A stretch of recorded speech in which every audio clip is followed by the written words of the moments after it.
We're back at Waterford Hills with Berlin, my WRX, after the first track outing ended in an absolute disaster. Previously, at my first ever track event, it didn't go so well.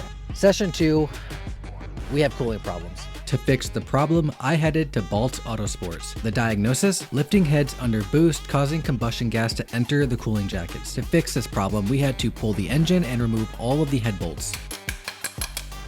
Garbage. Stretched. We replaced the old stretched bolts with ARP 11mm head studs. They're studs, right? Not bolts? They are studs. Yeah. They have a much higher tensile strength and clamping force, which is going to be able to take the abuse that I throw at it on the track. While the engine was out, we also noticed another problem. This China bearing, yeah, this is all China stuff. I would replace all this. The belt's good. All of the timing components were on the verge of failing, so we slapped it all back together with a brand new Company 23 timing kit.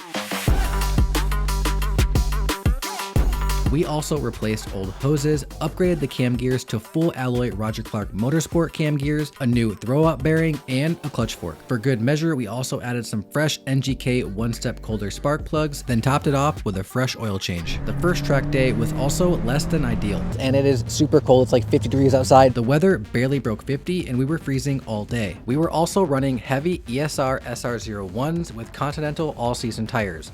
Not exactly the wheel setup you want for the track. Today, it's the exact opposite. It is 74 degrees out with some overcast and sunny. It was a little damp and wet this morning, so the track was a little bit wet, but the track conditions are improving throughout the day, which is gonna be perfect for the tires. And speaking of tires, instead of the heavy SR01s with the all-season Continental tires, which are not track tires, we have some Bridgestone Potenzas, 200 tread wear tire, gonna be stickier, gonna give us some more grip, hopefully some more confidence. And we paired those with the Mach B awesome wheels, 17-inch and the gold bronze, which look stellar against the white car.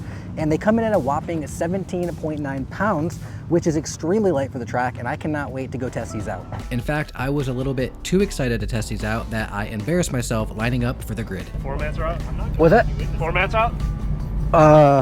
No, my floor mat isn't out. Hey, Kurt, you still have this floor mat. They need to come out. Oh, the floor mats do? Yeah. Okay. So if you want, we can hold them up here for you. That's fine. Or you, okay. But you're rolling. I was holding the door like that's not, I mean, that would help, but it might damage the door. All right, you can come get them. We're not going to go. No, the rear ones are fine. Oh, the rear one's fine? Yeah, they're not. If they end up underneath your driver's seat or underneath the pedal, you've got a bigger problem. Okay. Still watching? Give this video a like. Don't forget to subscribe and leave a comment down below.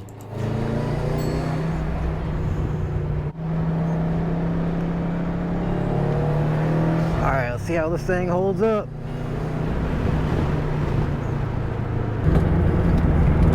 These tires are so grippy. It's still a little wet out, but holy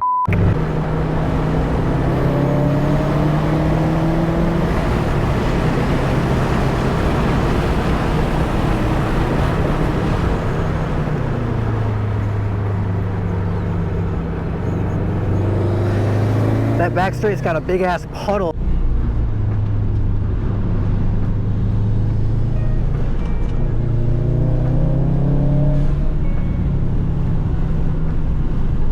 These tires are so fucking grippy. It's wild.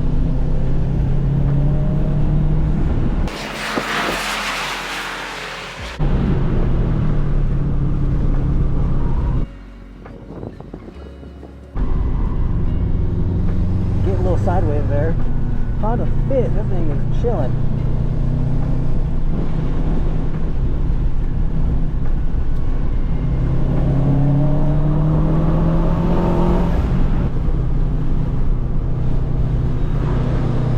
Definitely get some full wheel drift here.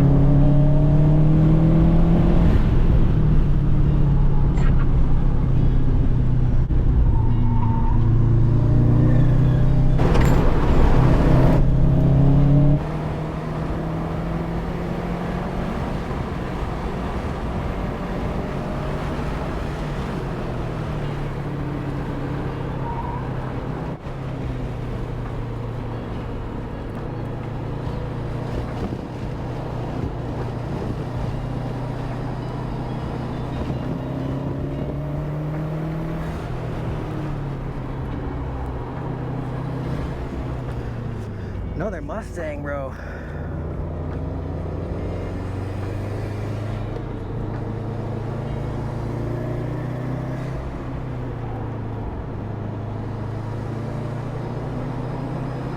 Did some cool down laps. This thing was cooking. Brakes are definitely hot. What a hot first test. I'm like sweating and it's like barely, it's not even that hot out. It's like 75, but I'm like, my shirt just feels like it's soaking wet.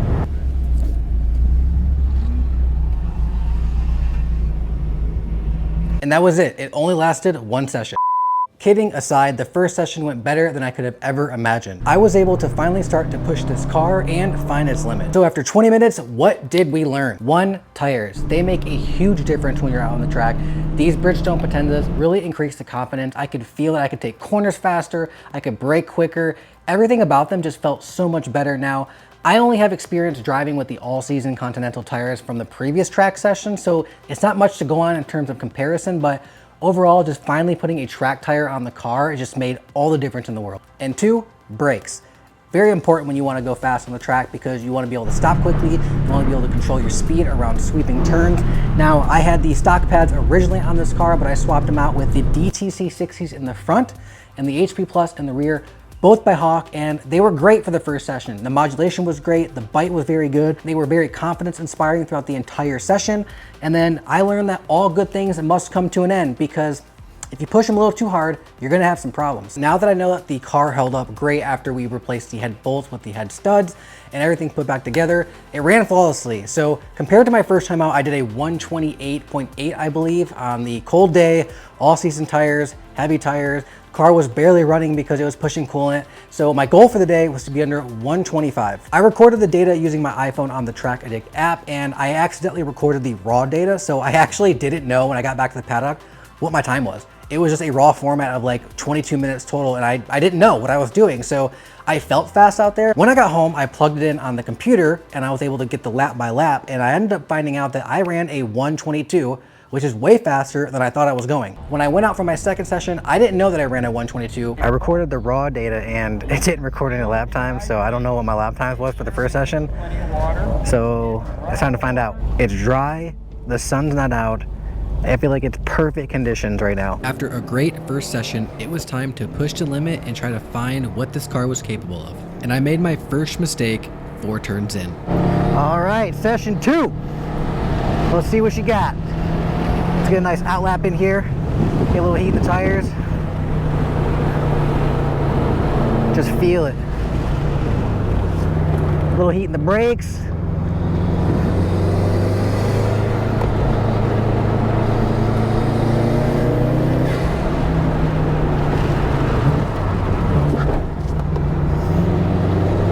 Traction control kicked in and my car just slid. I don't know what that was about. It just slid sideways. That was weird. As I went over Hilltop Turn coming out on my outlap, the car decided to go a little sideways. I'm not really sure what happened there. I'm gonna chalk it up to just carrying too much speed on cold tires. However, that small incident didn't really affect my confidence and I was still going to push this car, but I did make a much bigger mistake later in this session.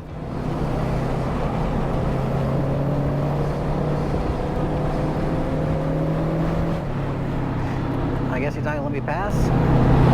That's cool, I guess.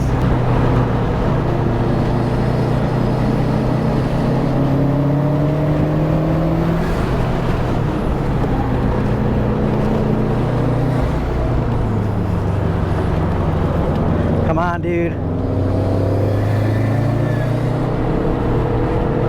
Give me the passing flag, bro. There we go. You gotta let me go by now.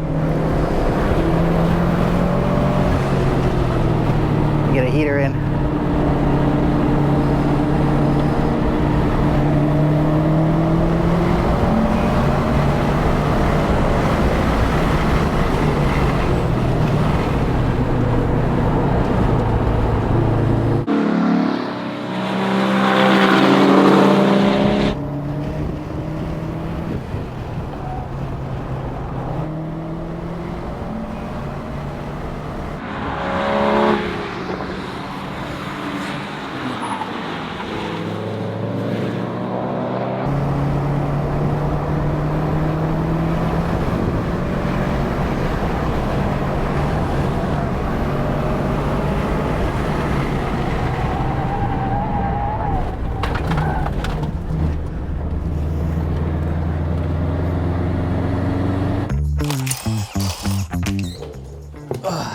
So what did we learn from session 2? We learned that the Bridgestone Potenzas have a ton of grip, but if you go out on an outlap and you go over a crest, do not brake and just coast it. You're likely gonna spin out and lose control. Thankfully, traction control caught it and I was able to keep control of the car without going off or spinning out. But after watching the video, I did notice that I didn't brake at all going in there. I was just gonna coast over it, and not the right decision on cold tires. I also made my first mistake on the track. I was going to put a hot lap in and I was coming around the final turn. I was full wide open throttle around this turn. Down the straight, there is a small crest across the finish line into turn 1, and I didn't brake hard enough, and by the time I realized, it was too late. 2 wheels were already off the track and I was trying to overcorrect.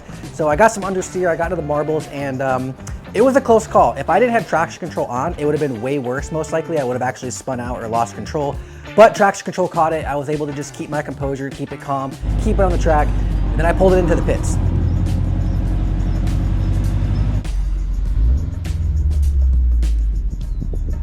It turns out everything was just fine with the car. I had some burnt rubber on the tires, which was smoking. We thought we had a bigger problem, like the brakes overheating, foreshadowing. Tires are good. I was about to put in a heater. I wanted to push it really hard, but I didn't trust the brakes enough, and I went off 2 wheels around that first corner. I didn't lose it, it just went off, and I caught the car. Yeah, I caught the car. So smoking is coming from a tire piece that's on his brakes here, but his exhaust is smoking. We did end up beating the first session record of 122, and we dropped it down to a 121.817. Session 3 is where we probably pushed it a little too far. After a close call in session 2, the focus on my final session of the day was to just go out there, go fast, and enjoy the time. I wasn't focused on my lap times at all. I used this time to focus on how the car felt and where it could be improved. My seats were a big limitation. It took a lot of physical and mental effort to keep myself comfortable around turns at speed. The WRX doesn't have bucket seats, so I was flopping around. On the bright side, I got one of the best nights of sleep I've had in a long time. Another big issue I noticed was just how bouncy the suspension felt. It never truly felt planted. However, this is OEM suspension rolling on over 100,000 miles, so it's definitely an area of improvement.